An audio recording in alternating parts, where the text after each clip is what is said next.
Greetings, ladies and gentlefish, and today let's have a talk about artillery, shall we? Specifically, the Birch Gun, British Tier 4 SPG. Now, this is actually quite a distinctive artillery piece, for kind of one main reason, but if you've heard anyone's opinions on any of the Tier 4 artillery, then you may well have heard that this is not a very good machine, and people don't like it. I'm going to put forward a slightly different opinion and tell you that I actually think it's quite good fun. And if you're anyway at all interested in artillery, I think it's worth giving it a go. And if you're going down the British artillery line, then I don't think it's worth free XPing, past this or something like that. I think it's worth giving it a go. So, let's just talk about the distinctive features of this. I'm not going to go into it in too much detail because there's no point talking about some of the characteristics of an artillery piece. For example, the armour. It says on paper the armour is 6mm and that's in the thickest parts. The armour on this tank is non-existent. The only place you are ever going to absorb any shots is possibly into the tracks. But basically, this tank is made of thin air and munchkins, I don't know. It is very, very thinly armoured. It is also very, very slow. Now, this is based on the chassis of the Vickers Medium Mark II, back here at Tier 2. And that was a slow and ponderous machine, much like the Mark I at Tier 1. And so this, likewise, is a slow and ponderous machine. As you can see, it has a nominal speed limit of 45 kilometers an hour, but you're basically never going to hit that. The fastest you're ever realistically going to go is probably about 20, because the power to weight ratio is less than 10, with its weedy ass engine. So it's slow. It has no armour. Okay, well, this is an artillery piece. You're really interested in the gun. And the gun is kind of a good news, bad news situation. And the gun is what turns a lot of people off. And here it is. No, not you, sir. Fine. Sorry, the way my screen resolution means that sometimes looking at gun stats of 6-man crew can be awkward. So, the top gun is the quick-firing 25-pounder gun/howitzer, which may look familiar because this is exactly the same gun that you got at Tier 3 on the Sexton. Same gun. Now, it may have received a buff here or there, but people's main objection to this weapon is that it's a pea shooter. So when you look at the other Tier 4 artillery pieces, you see 105mm guns, 150mm guns, whatever. This is an 87.6mm gun. It's a 25-pounder. This is essentially the same gun you get mounted on the Electo, but this is the artillery version of it. So what do you get? Well, 6.25 rate of fire is pretty damn good for a Tier 4 artillery piece. Penetration values, well, with high explosive 44, which is bad. 92 with premium armor piercing. Now, this tank gets 3 types of ammo: high explosive, armor piercing, and premium armor piercing. 92 with premium armor piercing, 71 with regular AP. What about the damage? 280 with HE, 180 with each of the armor piercing rounds. As I say, the gun's a bit weedy. Dispersion 0.72, which is relatively good. Aim time 5 seconds, which is pretty damn good for a Tier 4 artillery piece. So what you have is a rapid firing gun that doesn't do that much damage when it hits and is unlikely to penetrate its target. Yeah. You can see why a lot of people don't like it. It's the lack of alpha damage that people dislike, especially from an artillery piece. And so people tend to sort of casually ignore or underestimate this machine. But although the alpha damage is low, the rate of fire really and the aim time really makes this gun come alive, in conjunction with one other characteristic that I will mention in a moment. But why is the rate of fire good? Well, firstly and obviously, it means you have you're firing more shells, so you've got higher DPM than you might otherwise have. Now, this is an artillery piece. You shouldn't just be firing a load of armor piercing. In fact, you can see my loadout. I don't carry any armor piercing at all because the armor piercing ammo, even the premium armor piercing ammo, is just not very good. But the high explosive ammo, you'll normally splash on people and you can fire respectably quickly. And you carry a lot of ammunition. And this also means that you can basically keep people perma-tracked. Which is so incredibly frustrating for the enemy. It's hilarious. Now, this is where we come on to the other defining feature. of this artillery piece. This has a feature that it's only on 3 SPGs in the game. It has a fully rotatable, in inverted commas, turret. It's not actually a turret, it's just a gun on, and you can see this, the gun on this sort of large turret ring with a rubbishy little gun shield. But it will rotate all the way around, which means that you don't have to move the hull and go through the whole aiming cycle again. Now, normally if you're playing artillery, one would recommend moving between each shot that you take, relocating, but as this is A, really slow, and B, only a tier 4 machine, it's not really worth it. You'll reload again in less than 10 seconds, or about 10 seconds, and if you're moving, you're completely negating the advantage of your fully rotatable gun. So this is a machine you probably want to keep stationary a lot of the time. So yeah, there we have it. What you get is a garbage mount for a not particularly great gun, but made up for that with a fast rate of fire and a fully rotatable, for want of a better phrase, turret. So what about the grind on this thing? Well, let's have a quick look at the tech tree. The guns, both of these guns you'll have already unlocked on the Sexton tier 3. So you never have to use the 18 pounder, you can just go straight into using the 25 pounder. Which is good, because 25 pounder is better. Radios. If you've not gone down any of the other British lines, you won't have these 2 radios unlocked, the tier 7 and 8 radios, so you'll have to unlock those. If you've elited the tier 1 Vickers Medium Mark 1, you'll have both of these engines unlocked already, so you might as well mount the top engine. I mean, it doesn't cost much, it's 350 silver, and it gives you a slight increase in horsepower from 90 to 110, I know, steady on. And you've also got the suspension to research, although this isn't colossally useful, if I'm honest. So the upgrade path, the research path on the Birch Gun is fairly painless. Oh, and then of course you get to the Bishop.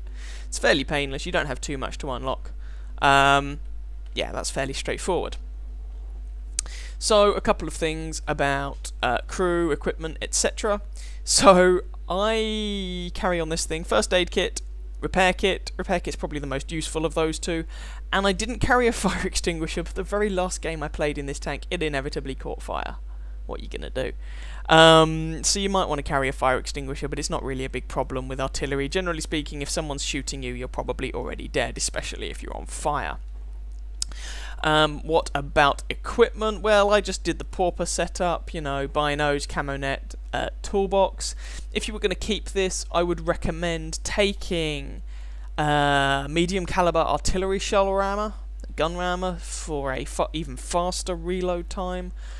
I would take an enhanced gun laying drive to make your aim time even faster. What would I take in the 3rd slot? You could probably make a case for a spall liner just to make you a bit more resilient to counter battery fire. And the 3rd slot's kind of up to you. Spall liner's an option, binos are an option, toolbox is an option, it's entirely up to you. What about crew skills? Well, I mean, this is tier 4, there's a very good chance your crew are not going to hit 100% yet. But if they do, 6th sense on the commander's not a bad idea. Everyone else probably camo or something like that. There are other skills you could go with. Because this actually has a fully rotatable quote-unquote turret, then I guess snapshot may not be a terrible idea. Brothers in Arms is also not a bad idea to just try and make it overall better, shoot faster, etc. Is there anything else that's really interesting? Not really. No, basically 6th sense, camo, you'll be fine. Yeah, and as I say, a lot of people don't seem to like this machine, but I've actually had quite a lot of fun in it. If we just quickly look at my service record, we will find the Birch Gun down here. There we go, Birch Gun. 26 games played, 62% win rate in it, 295 average XP. I've got my first class mastery in it. I never got the ace tanker, but I'm not going to worry too much about that. Damage ratio 4.61, destruction ratio 2.45. You know, stats aren't too shabby in it. Yeah, I had fun playing it. I'm going to say I enjoyed it. So, I tell you what, I'm not going to talk about the armor. I've just briefly mentioned it. It's pointless. This doesn't have any. Move on. So, show you a gameplay. some gameplay then, and then we'll go back to the garage for just a bit of a wrap up. So, here's the replay for you, and I wanted to show you a game where the Birch Gun was bottom tier, just to demonstrate that despite the fact that the gun's a little bit weedy, it can still do well when it's not shooting at tier 4s, and actually sometimes do better. The problem with tier 4 games is that there tend to be quite a lot of little light tanks running around, which can be small, frustrating targets if you're an artillery driver.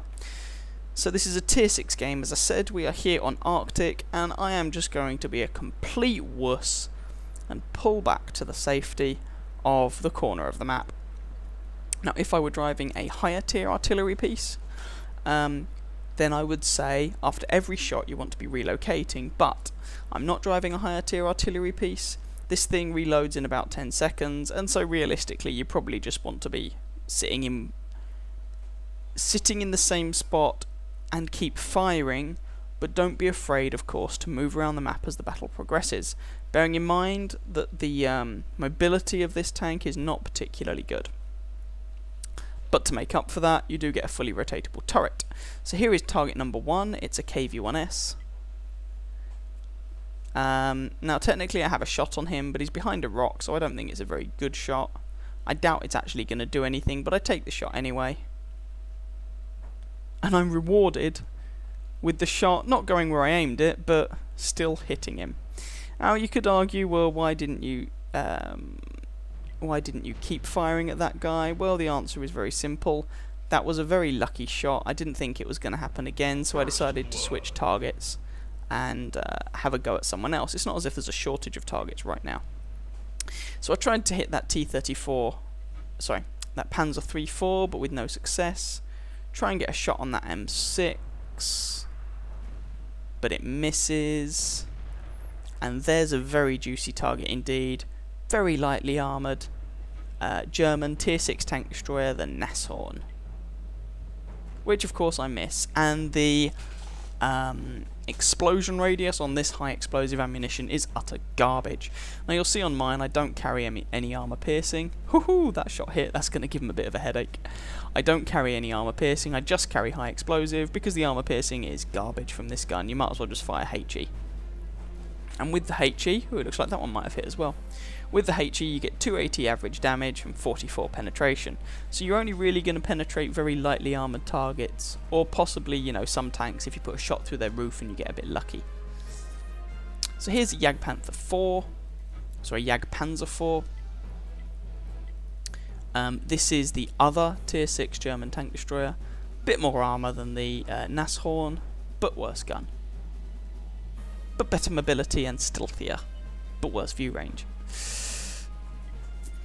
So I have a shot at him and get very surprised when I get a penetrating hit on him. That must have gone through his roof or something, because I was not expecting that.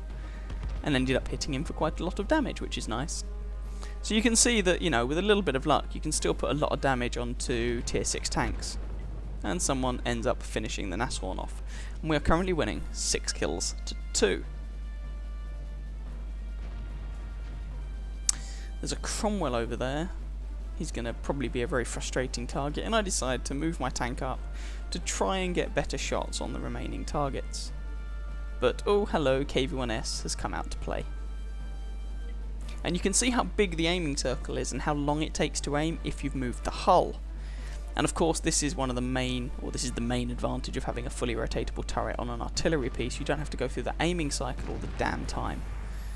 That shot of course missed. You can just go through a much shorter aiming time and aiming cycle. So we didn't manage to get any damage on that KV-1S, but we consider getting some shots on the Valentine until I realise, of course, there are, well, far easier targets to hit, and despite the fact that wasn't fully aimed, I still managed to get some damage on that M6, who is actually roughly where I last saw him. I'm not sure if he just hadn't moved or hadn't moved very far. Cromwell, well, I take the shot anyway, because why the hell not? And the shot misses, but I reload fairly quickly, and I have a lot of ammunition, so who cares? Take a shot there. Cromwell drives into it, and takes like 90 odd damage, and eventually dies. And now we get a Leopard to shoot at. Ah, tried to take that shot when I thought he might be stationary for a moment, but he moves. Never mind. And Leopard kills our Wolverine. So we're winning this 11-5. It looks like we're probably going to win. That was a pretty bad shot. I didn't give it anywhere near enough lead. The Leopard was much faster than I anticipated. But it also looks like he's going to be much deader than I anticipated. There we go. M8A1 finishes him off. Another tier 4. So well done to him. It's always nice when tier 4s can pick up kills in tier 6 games. So they've just got that M6 who's somehow still alive. Oh no, maybe that's a different M6 because there were 2 of them. Were they platooned? No, they weren't. There's also a T-34-85 and the AMX tier 6 French artillery. So the M6 is down in sort of heavy tank alley at G9-ish. The artillery is likely going to be somewhere up here. I don't know where the T-34-85 is. So just trying to scan around, see what we can see. Ah, the M8A1 copped it. M6 got him. That's a shame. There's the T-34-85. I can get a shot on him. So just letting the gun aim. Ugh, he moved. That's going to be a miss. But then he drives back into it, so maybe it's not. And there we go. Good amount of damage into him. He takes out our Hellcat. That shot's going to miss because he moved. And we're just trying to get another shot on him. So it's now just this guy and the artillery remaining. I try and come up to have a shot on the artillery, but the artillery is just out of my range, and hence time to move me tank up. VK kills their T-34-85.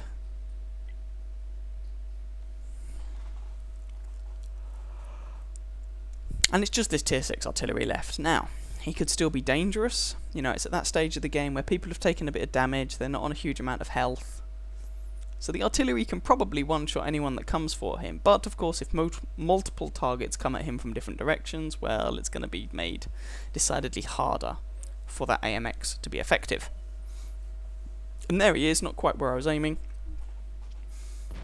Have a shot, you know, while I'm aiming, because why not, Sis? He kills our PZSFL. Try and wait for this guy to remain stationary for a moment. There we go, have a shot. Which of course misses because I'm at the extent of my weapon range. VK comes up to have a go at him, but doesn't really want to take one of those big old shots to the face. I managed to get some splash damage onto the AMX. Reload. Fire. Miss. What can you say? You know, these shots are at the extreme edges of my range. Have another shot. Miss. While these two place chicken, and the Leopard has enough of that and just machine guns his face off. And there we go, that was the game. Ended up getting Confederate and First Class Mastery, despite being a tier 4 tank in a tier 6 game, and despite having a kind of weedy gun as far as artillery goes. So there we go. Let's go back to the garage for some concluding remarks.